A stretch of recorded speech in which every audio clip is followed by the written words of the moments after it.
आगे है अंतकाल रघुवरपुर जाई जहां जन्म हरि भक्त कहाई। इसका क्या मतलब है? इसका मतलब है कि अंतकाल, अंतकाल मतलब जब हम ये प्राण छोड़ते हैं, जब ये शरीर का हम त्याग करते हैं, जब हमारा अंतकाल आता है। रघुवरपुर जाई, रघुवर यानी रघुवीर जी का, पुर यानी महल, जो भी उनका लोक है जिसे हम परलोक कहते हैं, जाई मतलब जाएं।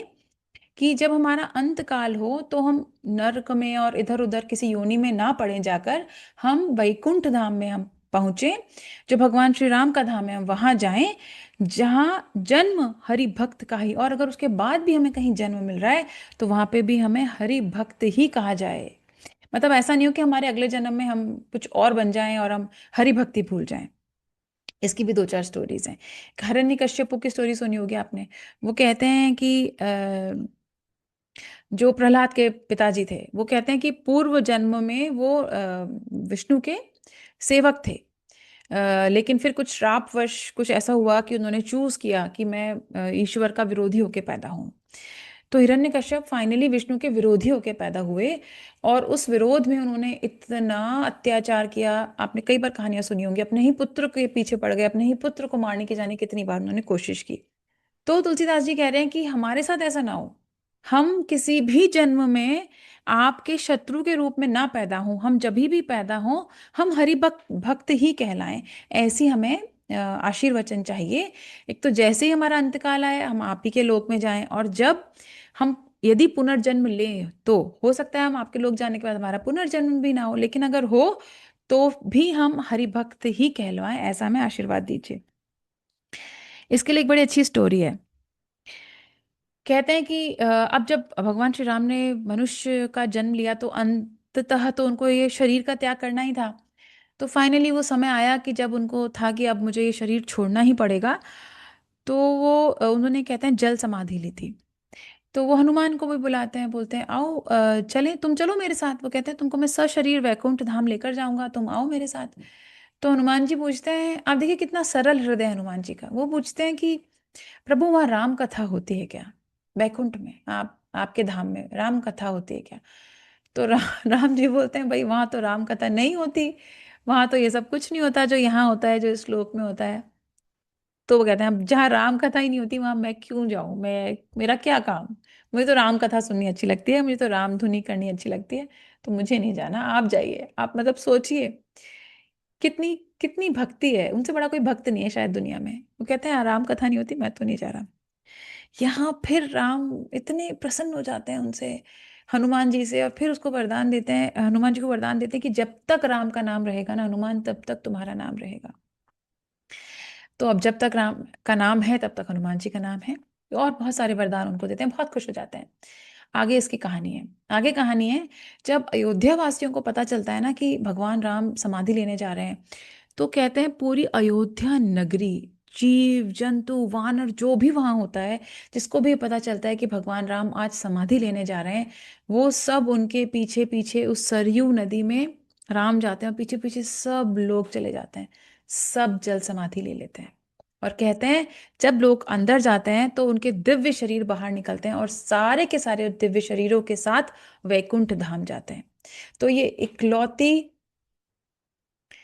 इकलौती एक कहानी है जहाँ पे ये पता चलता है कि जो पूरी की पूरी नगरी है वो इकट्ठे वैकुंठ धाम चली गई। अभी एक प्रश्न आया है कि क्या ये सुसाइड नहीं था? अब ये सब अपने आस्था की बातें हैं। ऐसे तो राम का भी सुसाइड था कि उन्होंने जल समाधि ले ली, लेकिन जब मनुष्य रूप में हमको जन्म मिला है तो इसका अंत तो होना तय है। अब राम को कौन हराता, कौन मारता, तो कहीं ना कहीं तो उनको अंत होना ही था। वो तो हनुमान जी से भी कहते हैं कि चलो ये शरीर का काम पूरा हुआ, अब तुम चलो मेरे साथ, मैं तुम्हें वैकुंठ धाम लेके चलता हूँ। वो अपने नगरी वासियों से भी यही कहते हैं कि तुम सबका जो यहाँ काम था इस जन्म का वो पूरा हो गया, अब आप चलो मेरे साथ, जो चलना चाहे वो चले। उन्होंने ये थोड़ी कहा कि तुम अभी के अभी चलो, उन्होंने कहा आपकी इच्छा है, आपका इस जन्म का जो ड्यूटी थी वो पूरी हो चुकी है, अब आप चलिए और अपने आगे की जर्नी पर चलिए। तो फिर वो सब लोग उनके साथ चले गए। अब आप इसको किस दृष्टि से देखते हैं, वो दृष्टि से देखने के लिए आप स्वतंत्र हैं। लेकिन फिर भी मुझे नहीं लगता कि ये किसी प्रकार का सुसाइड था, क्योंकि अंततः हमको ये शरीर छोड़ना है। और यदि जिस दिन हमारा काम पूर्ण हो जाए तो या तो हमें स्वतः मृत्यु आ जाए, या जिस दिन काम पूरा हो जाएगा, हम तो क्या नॉर्मल मनुष्य हैं, हमें तो स्वतः मृत्यु आती है। पर कुछ ऐसे दिव्य जन हैं जिनको मृत्यु नहीं आती, वो या तो खुद ही शरीर छोड़ते हैं, या कुछ लोग तो ऐसे हैं जो आज भी युगों युगों से सशरीर हैं, जैसे हनुमान जी हैं, बाबा जी हैं, विभीषण हैं, जामवंत हैं, अश्वत्थामा हैं, बहुत सारे बहुत सारे लोग हैं जिन्होंने, जो जीवित हैं। एक मैसेज आया है, can not see your pic. Pic कौन सी, मतलब मेरा वीडियो ऑन है, आप प्लीज़ अपने साइट पर चेक करिए। एंड बाकी लोग प्लीज़ थम्स अप करके बताइए, क्या मतलब मेरा जो वीडियो है वो क्लियर आ रहा है? ओके, ठीक है, thank you thank you thank you. So है कि हाँ, तो हमारा जहाँ भी जन्म हो वहाँ हम हरि भक्त कहलवाएं। हम ऐसा कुछ भी ना हो कि हम किसी भी कारणवश आपके शत्रु के रूप में पैदा हो जाएं। और हम जब हमारा अंतकाल हो तो हम रघुवर के रघुवीर जो है उनके वैकुंठ धाम जाएं। तो ये इकलौता ऐसा प्रसंग मिलता है जब पूरी की पूरी नगरी एक साथ स्वर्ग गई थी। और मुझे इतिहास में कहीं मुझे नहीं मिला, अब मैं ये क्लेम नहीं करी ऐसा कहीं है या नहीं, पर मेरी जानकारी में नहीं आया है। आगे है, और देवता चित्त न धरई हनुमत सेई सब सुख करई। मतलब और देवता में चित्त न धरना, मतलब जैसे चित्त यानी हमारा मन। तो ऐसा नहीं कि आज इसकी पूजा करी, कल इसकी पूजा करी। इसका मतलब ये है कि अगर आप कोई एक प्रैक्टिस कर रहे हैं, उस पे आप कन्फाइड रहिए, कंसिस्टेंसी रखिए। जैसे कोई एक एक्सरसाइज कर रहे हैं, 2 दिन किया, नहीं इसका तो असर नहीं आया, दूसरी करते हैं। फिर दूसरे दिन 2 दिन वो करी, उसका भी असर नहीं आया, तीसरे दिन तीसरी कर ली, एक दिन एक प्रैक्टिस करी, फिर दूसरे दिन दूसरी प्रैक्टिस करी। ऐसे हम कहीं भी नहीं पहुंच पाएंगे, चीज़ों को समय लगता है होने में। तो जो भी एक आप प्रैक्टिस कर रहे हैं, स्पिरिचुअल प्रैक्टिस कर रहे हैं, किसी की भी पूजा कर रहे हैं, तो उसको एक समय तक करिए, तब वो इफेक्ट डालेगी। एक दिन एक काम करेंगे, फिर अगले दिन उसको छोड़ के दूसरा करेंगे, तो अपन कहीं नहीं पहुंचेंगे।